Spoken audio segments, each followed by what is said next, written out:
Peter Eliades with you. This is a Stock Market Cycles update for Wednesday, March 18th. These are serious times, folks. I don't have to tell you that. It would be easy for me, I think, to gloat over the fabulously successful calls of the projection software and pointing at lower and lower projections as we went lower and lower in the market, and calling actually the top virtually to the day on February 19th on the S&P. But those are not important aspects right now. What's important is what's going on in this world right now and how we all come together to help each other out and to be understanding with each other. So this is no time to gloat. This is a time to be very cautious and very careful. That much having been said, I can finally show you some reasons why there may be some kind of short-term bottom in the market here. It's not a prediction, but there are reasons why that may be occurring, and a pretty good rally taking off because of that. Remember, there are significantly lower confirmed projections now in the Nasdaq 100. But let's spend some time right now looking at the S&P 500, which is the main thrust of our projections. This is a closing price projection, S&P 500 cash index, and the offsets involved here, the red and the blue line, are 96.8 and 100.6, the equivalent of 20-week offsets for a nominal 40-week projection. And you see the results down here. They called for 2839.07 to 2605.21. The low close so far was a couple of days ago at 2386.13, virtually exactly at the lower end of this nominal 40-week projection. Okay? Let's take a look at the next longer one. These are offsets of 189 to 194 days. It's the equivalent of 39 to 40 weeks, which gives you a nominal 78 to 80 week projection. Look at this. We showed you this a couple of days ago and said, you really could say that you came into that projection window. Well, if you want to get technical, we didn't quite get into it because it called for a move down to at least 2378.31 on a closing basis, and you got down to a close of 2386.13, about 7 or 8 points away. But I think most people would acknowledge that that's pretty darn good call there after this breakthrough on the downside. So those are two projections that we can say have been met, at least on a minimal basis. Now, the very longest one of all becomes very interesting all of a sudden, too, and that's the nominal 4-year projection. And those offsets are 484 trading days to 532 trading days. That's approximately 2 years, and gives you nominal 4-year projections. And look at this one. I didn't realize, actually, the other day that we came down this close. That closing low that we saw a couple of days ago of 2386.13 was within 30 points of this nominal 4-year projection. So this is saying that we're ultimately going to go low. We didn't quite get into that projection window. I guess you could argue that that was close enough. But this argues that we came really, really close. There's significantly lower possibilities outstanding. You can see the 3 longest term projections we look at in the S&P are saying, hey, you know what? You came really close to satisfying all downside projections. So with that much having been said, let's take one more look at the Nasdaq 100. That's the next chart we're going to look at, and you'll see how we do indeed have significantly lower projections that have not been approached or met. Okay, this is the Nasdaq 100. We saw this chart the other day, and remember we came up here. It looked like we might be invalidating. We didn't quite do it. But this projection remains very much in effect. It still can be invalidated. We're not that far away with the volatility in this market. Should the Nasdaq 100 move back above these both of these lines, that would invalidate this projection. But for the time being, it remains outstanding, and it is significantly lower. It calls for 48.05.82 to 53.08.97. That's in the Nasdaq 100, NDX.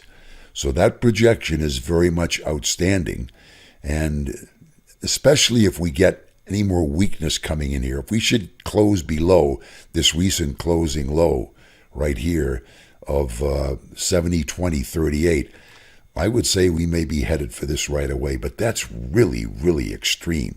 I mean, we have had a record-breaking decline from an all-time high. I want you to realize that. Nothing in history comes close to it. 29.32, forget about it. Any of the great crashes we've seen have not compared with this one in terms of the magnitude of decline directly from an all-time high. So we're getting in an area now where we should begin to expect the possibility of some kind of stock market rally. I'm not predicting that's going to happen. I'm still pointing out that there's vulnerability remaining. But if I had to choose between the two, I'd say we're in that area now where we can expect some kind of rally to begin, okay? So that's this particular chart. And the very longest one, we came very close the other day to getting below it, but we did not do that. So there is no downside projection here.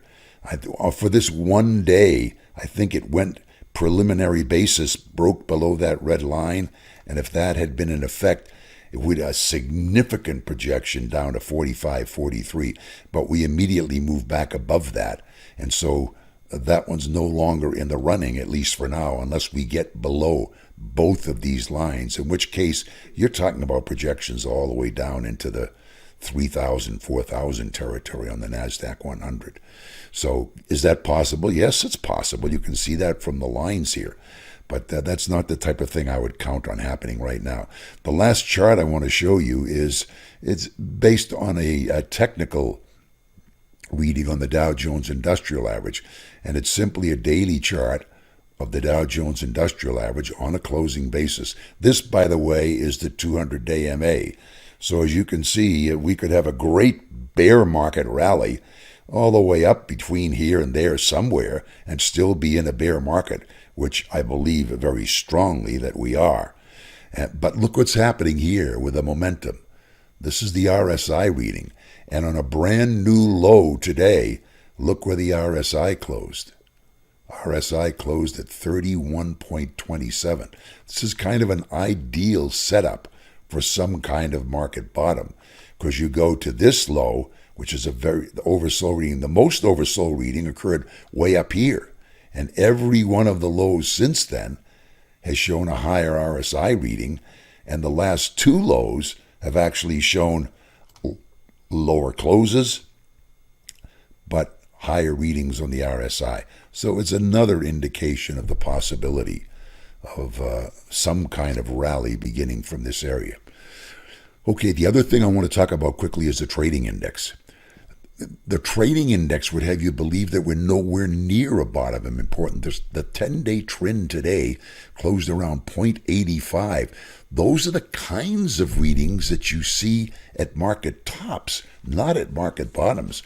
I made a note. I don't know if it's still in front of me here. I don't see it right off the top of the charts here. But the last time we saw some of these trend readings were in September of 2018, October of 2018, just before that huge decline into the Christmas low of 2018. The readings occurred at the tops in September and October, and now we're seeing equivalent readings happening at these lows. Now, I'm not going to go into the details on this now. Maybe I will at some time in the future. But I keep proprietary trading index things that I call the New 10 Trading Index. And the New 10 Trading Index is indeed showing historically oversold levels here. So I don't know which one of them is going to prove to be right here, but I can make an argument in both directions now in terms of what we're looking at, whether we are historically oversold or whether the trading index, the simple 10-day trend or ARMS index, which is reading around 0.85. 7 or 8 of the last 9 days have been readings under 1.00. That tells you that there's no one's throwing in the towel. There's no capitulation. At least that's what the trading index is supposed to tell us. So that part of it argues, keep an eye on this market, because even if we get a rally, I wouldn't count on it for lasting for too long. So that's where we stand. I don't have anything definitive short-term to give you now. We might have some short-term intraday projections over the next couple of days. Thanks for watching. Have a great day. Haven't subscribed yet? Bottom right, click there, click on the bell. You'll be notified of all the upcoming updates whenever they go on, even if there's a special one. Give us some comments down below. Hopefully you've been very pleased with the way these cycle projections have worked out. If so, please let us know. Thanks a lot for watching. We'll talk to you tomorrow.